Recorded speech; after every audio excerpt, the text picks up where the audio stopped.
और अब अपने विजिट करेंगे करण महल में, ओके जो महाराजा करण सिंह जी के द्वारा बनवाया गया था 1631 के अंदर 1631 में। जी। महाराजा करण सिंह जी यहाँ के 9th नंबर के रूलर थे और ये उनका प्राइवेट कॉन्फ्रेंस हॉल था दीवाने खास। ओके। इसके अंदर आप देखेंगे एक चेयर रखी हुई है जो प्योर सिल्वर की बनी हुई है। जी। उसके बारे में बताया जाता है कि उसका वेट अप्रॉक्सीमेटली 400 किलोज है। इसके जस्ट अपर साइड आप देखिए एक हैंगिंग फैन भी लटक रहा है जो लाल कपड़े और लकड़ी का बना हुआ है। जी। उसको रस्सी से जोड़ दिया जाता था, नौकर महाराजा के पीछे खड़े होते थे, जब वो रस्सी खींचते थे पंखा हिलता था और हवा चलती थी। ओके। अंदर की जो छत है ये सारी फॉल सीलिंग है, लकड़ी की बनी हुई है। ये लकड़ी की फॉल सीलिंग इसलिए लगाई जाती है क्योंकि लकड़ी हमेशा टेम्परेचर को कंट्रोल करती है, गर्मियों में थोड़ी ठंडी रहती है और सर्दियों में गर्म। जी। आप अपने ऊपर जो ये पेंटिंग देख रहे हैं ये रियल गोल्डन पेंटिंग है। ओके, ये गोल्ड लगा हुआ है? बिल्कुल सर, ये गोल्ड है। ओके। और 9th नंबर के जो रूलर थे करण सिंह जी, उनके बाद में जितने भी राजा हुए उनका राज तिलक यहीं पे किया जाता था। तो इसका जो दूसरा नाम है इस रूम का, इसको राज तिलक महल के भी नाम से जाना जाता है, कोरोनेशन हॉल। ओके। और इसका जो आर्किटेक्चर आप देखेंगे प्रॉपरली तो आपको जो एक टेंट होता है जी। टेंट के रूप में आप इसको देखेंगे कि महाराजा थे, वो जनरल थे मुगल आर्मी में, जी। तो उनके साथ में जब जाते थे तो वो टेंट में ही निवास करते थे। जी। तो जो आर्किटेक्चर बनाए गए हैं तो आप किसी भी प्रकार से जो टेंट देखेंगे, एक प्रॉपरली जो टेंट होता है उसमें 2 टेंट मिलेंगे, एक अंदर और उसके बाहर की तरफ एक कैनोत लगाई जाती है, कैनोत। तो ये जो आप देखेंगे ये अंदर का पार्ट हो गया और ये जो आप देखेंगे ये बाहर का पार्ट हो गया। जी। तो इसका जो आर्किटेक्चर और टेंट के रूप में बनाया गया है इसको। ओके, तो ये देखो दोस्तों अंदर का पार्ट हो गया और ये जैसे सर बता रहे हैं ये बाहर का पार्ट हो गया। वैसे यहाँ कांच है तो इतनी ज़्यादा दिखाई नहीं दे रहा है, लेकिन फिर भी आपको रिफ्लेक्शन आता है। हाँ, रिफ्लेक्शन आता है, फिर भी आपको दिखाने की कोशिश कर रहे हैं। जी सर।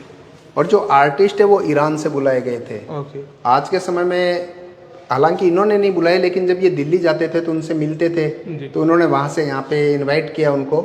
जो आज के समय में सारे ईरानियन है वो मुस्लिम है, लेकिन बिफोर द मुस्लिम उनको पार्शियन कहा जाता था। ओके। पार्शियन होते हैं हमेशा आग की पूजा करते हैं। तो आप देखेंगे पिलर के ऊपर ये पेंटिंग है, फायर के सिंबल के रूप में दिखाई गई है। ओके। और इसके अंदर आप थोड़ा सा ध्यान से देखिए फ्लावर पेंटिंग भी आपको मिलेगी। जी। तो ये हिंदू और पार्शियन मिक्स पेंटिंग है सारी। जी बिल्कुल।